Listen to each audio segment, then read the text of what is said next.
Ramon, Jeff has talked about just some communication issues that are happening, I guess, on the defensive side. From your perspective, I guess, what are the communication issues and how do you get those kind of worked out heading into Virginia this week?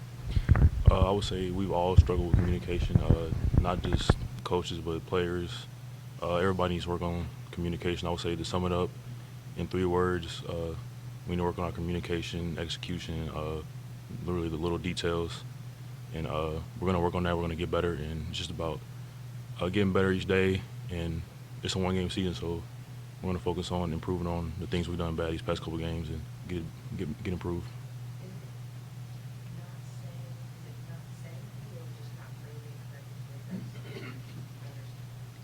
I think it's been a lot thrown at us, and we just need to. We're not on the same page every play, and all it takes is one person not getting a call, not getting a check, and it's a touchdown. So it really takes all 11 of us being on the same page every play. So. Michael, similar question for you in the offensive line. Obviously, a difficult game against SMU, multiple sacks. Tyler running around a little bit. What's I guess the concern right there? What's the struggles the offensive line's having right now coming together?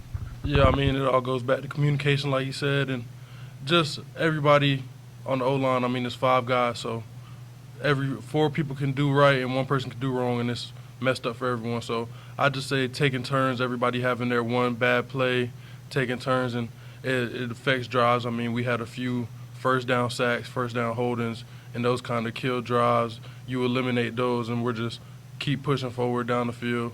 So it's just all about honing in on what you got to do, and then at the end of the day, when you're one-on-one, winning your one-on-one battle and keeping Tyler up in critical situations.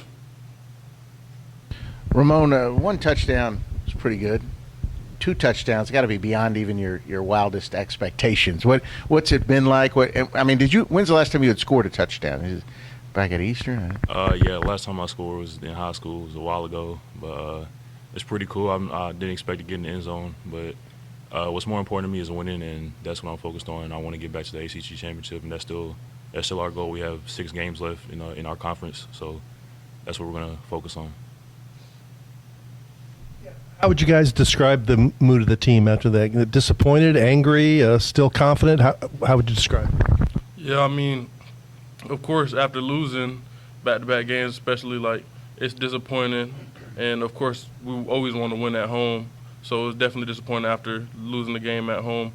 But at the end of the day, you're disappointed, but at the end of the day, you have to move on. So I feel like everybody's cleared their mind, and going into this week of practice, we're ready to work hard and do everything we got to do to win this next game and get back on the winning train. Michael, losing Mills in that game, and maybe for a little while, what's the mood in that room, and, what's the contingency to kind of move on without him for a while?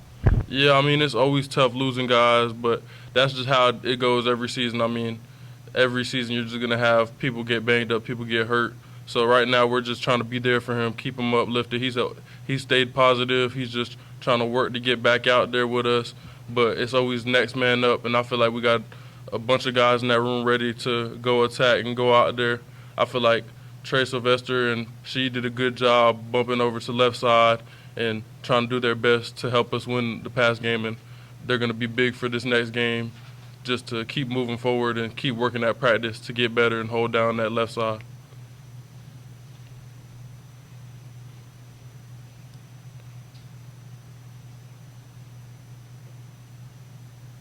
You guys have both been around a long time. You were just talking about the mood kind of thing.